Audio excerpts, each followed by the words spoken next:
To learn a second language is to possess a second soul. After learning languages and actually doing stuff in those languages, this really resonated with me because it has been more than expanding my horizon. Hi friends, welcome back to my channel and another episode of Unsolicited Ramble about learning languages. In this video, we are talking about why I love to learn languages so much and how it has transformed my life. If you're new here, my name is Jun and I'm a master's student studying microbiology and liberal arts. And on the side, I like to study languages such as German, English, Italian, and Japanese. So I broke this video down into 5 parts, 4 main parts, 1 bonus section. Firstly, I'm going to talk about how language learning opens so many doors for me. Secondly, how language learning increased my surface area for opportunities and lucks. And thirdly, going abroad when it comes to immersing myself into cultures and languages. And fourthly, identity diversification as a result of the above 3. And last but not least, I'm gonna briefly talk about my future plan with language learning. Except for the final chapter, I would say they're not really separate, but they're interconnected in terms of how it transformed my life. So let's just dive right in.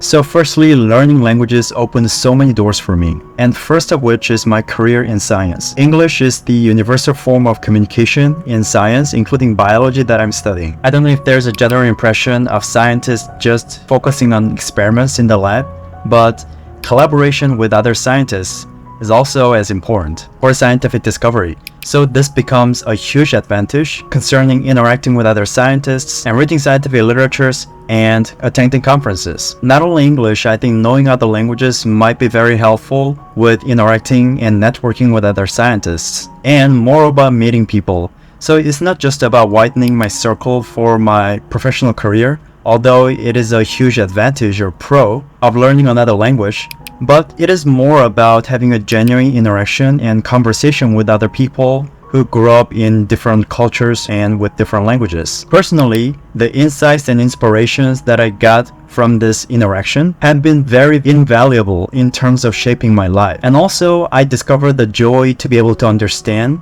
the original texts and media. Firstly, English literatures. Probably like many of you growing up in different countries, I had some access to English literatures, and I like to share some of the books that I still have. Even if the translation is great, there are always things that I sort of miss because of the translation. I think it sort of happens to like every translation into like every other languages. And I'm a big fan of Sherlock Holmes. These days in my spare time, I'm trying to read Sherlock Holmes again, like in English, which is the original language. I think it's just kind of more fun because I could definitely capture the contents and personalities. I feel like I can better capture those in the original language.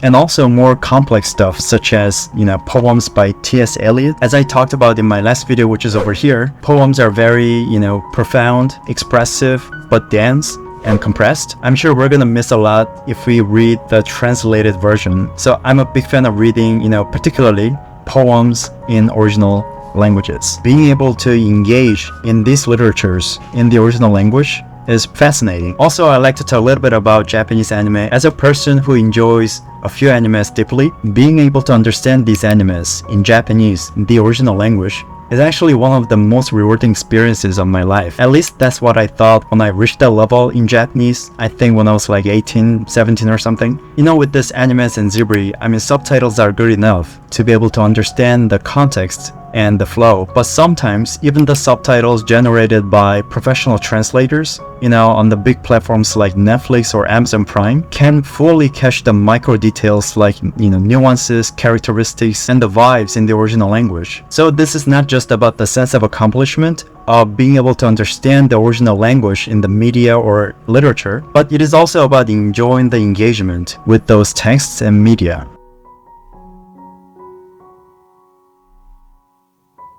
So this brings us to the second chapter of this video, which is to increase my surface area for lucks and opportunities. I didn't really think much about this when I first started learning the languages, but as I put myself out there in terms of doing stuff in foreign languages, the idea of increasing my surface area really intrigued me. One example of increasing my surface area in another language is to access more volumes of information by learning another language. So as we learn other languages, the amount of information that we can consume and understand increases. So in other languages, we can have more access to courses, documentaries, movies, good podcasts, books, audiobooks, etc. And if you become fluent in another language, you'll be able to consume those pretty passively, hence not with like 100% of your attention, meaning that we can engage in those, for example, podcasts and audiobooks while jogging outside and walking outside, or doing house chores. Also, in relation to my first chapter in this video,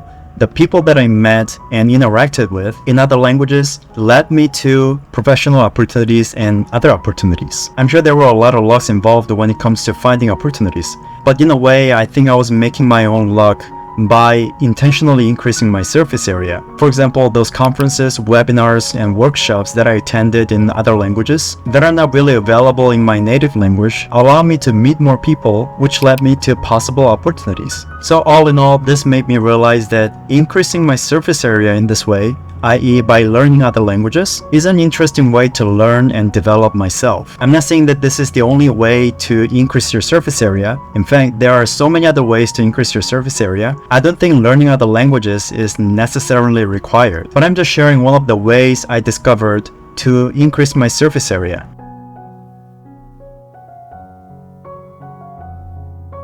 So this brings us to the next chapter, where I'm giving you an example of further increasing my surface area for opportunities and self-development, which is going abroad. That is one of my goals, to learn languages, because I enjoy exploring other parts of the world. So I encourage people, including my friends and family and people that I know, to go abroad. When we are thrown into a foreign land, we become sort of a child, because we don't really know how to behave, what is cool, how to interact, how to network, etc. So making mistakes is inevitable, but interestingly, they are forgiven, because you're not born and raised speaking this language and this culture, and you're just learning the language. So I think this gives you a very good environment to uptake new things and learn new things, i.e. what was not in your system before, including new cultures, languages, new traits, skills, habits, and hacks.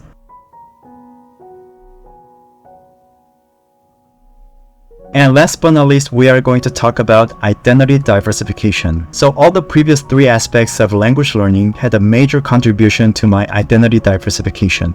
Consuming contents in the original languages and meeting people from different cultures and uptaking new cultures totally changed the way I think. Comparing myself in 2023 from myself 10 to 15 years ago, of course everybody changes and grows in those like 10 to 15 years, but I'm just speaking as a result of language learning and going abroad. From my own experience, I'm like a radically different human being in terms of having a growth and flexible mindset, gratitude, self-awareness, my passion, and multi-potentiality, and setting one's limits, and the goal and joy of my life. And I attribute these a lot to language learning. So identity diversification is the part that I love the most about language learning. This is where the code that I showed you at the very beginning of this video applies. For me, diversifying my identity, or possessing second and third souls, is healthy and joyful, I think, because I'm not really happy with just focusing on one thing, but multiple things. That's why I was fascinated by the idea of multi-potentiality. I think I came across this in one of the TED Talks or something. If I could find it, I'll just link it down below in the description section, so feel free to go check it out. So it is not a matter of accomplishing things in different fields or mastering one language if I started learning one language, but just enjoying the journey and process by trying out different things and finding your own passion and what you like, and see how you grow.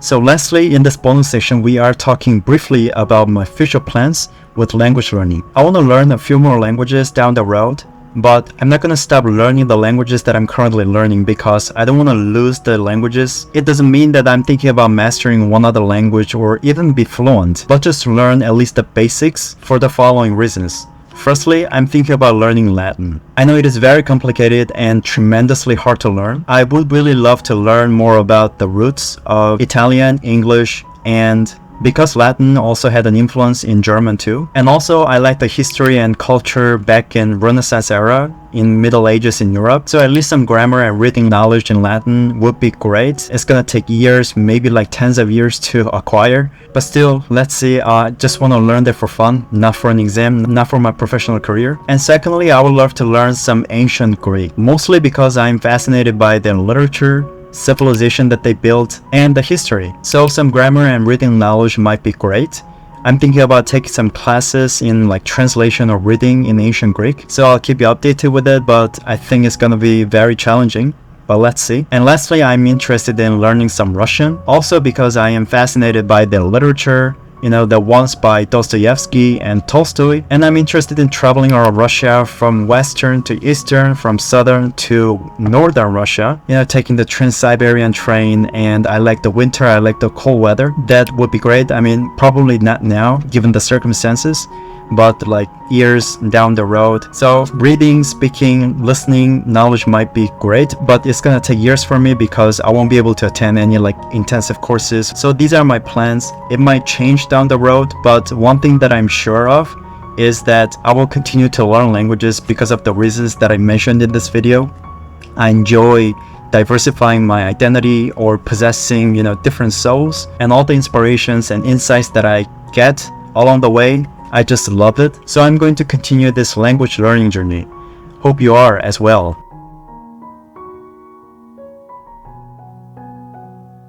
So this brings us to the end of this video. Thank you so much for watching another episode of Unsolicited Ramble about language learning. If you think you got some value out of this video, please hit the like button to support the channel. And consider subscribing if you haven't subscribed to this channel, because I'm going to post more videos like this, language learning, and studying abroad, because I'm moving to the United States pretty soon for my grad school. And if you're interested in language learning, please go check out this video over here, which is where I talk about my 5 best language learning habits, and also this video over here where I talk about the best advice I got for language learning. And thank you so much for watching again, and I hope to see you on the other side. Bye bye.